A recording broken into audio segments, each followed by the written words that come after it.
இந்த மலைப்பிரதேசம் சுற்றி இருக்கிறது இதுதான் கருந்தமலை அப்படின்னு சொல்லப்படுகிற அந்த சுழற்சி.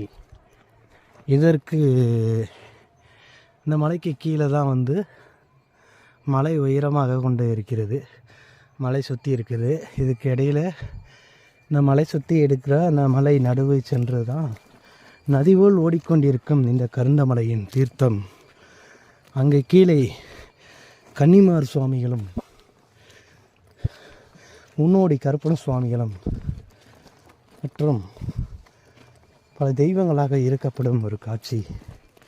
பாதைகள் பார்க்கும் பொழுது ஒத்தையடி பாதை, கல் முள்களாக போகும் இந்த பாதை தான் மாசி நத்தம் மாரியம்மன் கோவில் உற்சக திருவிழாவை முன்னிட்டு இங்கிருந்து எடுத்து செல்லும் தீர்த்தங்கள்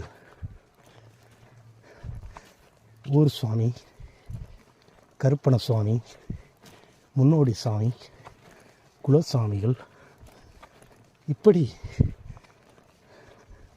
போகு வழியெல்லாம் கருப்பன் தெய்வத்தை வணங்கி அங்கிருந்து ரத்தத்தில் இருக்கும் அரண்மனை சந்தன கருப்பண சுவாமி அப்படின்னு சொல்லப்படுகிறது. சந்தன கருப்பண சுவாமி அப்படி சொல்லப்பட்டால் அங்கிருந்து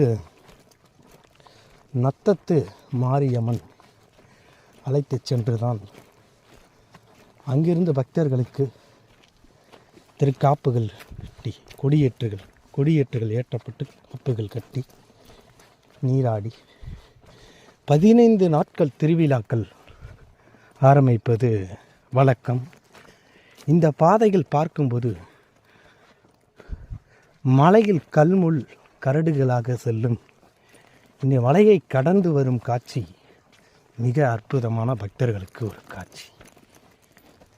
சுவாமியே சரணமையப்பா என்று சொல்வது சபரிமலைக்கு செல்பவர்கள்லாம் கல்லுக்கு முள்ளுக்கும் காதுக்கு மெத்தை என்று சொல்வோம்.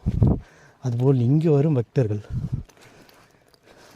அம்மனின் அருளால் சுவாமி ஆடுவது, சுவாமி அருள் சுற்றி வருவது, இதுபோல் பக்தர்கள் நீராடி 15 நாள் விரதம் இருந்து அம்மனுக்காக அபிஷேகத்திற்கு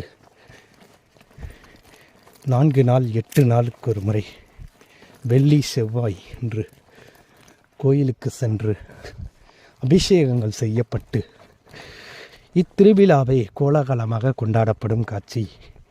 தீச்சட்டி எடுக்கிறது, பால்குடம் எடுப்பது, வேல் குத்துவது, திரிசூலம்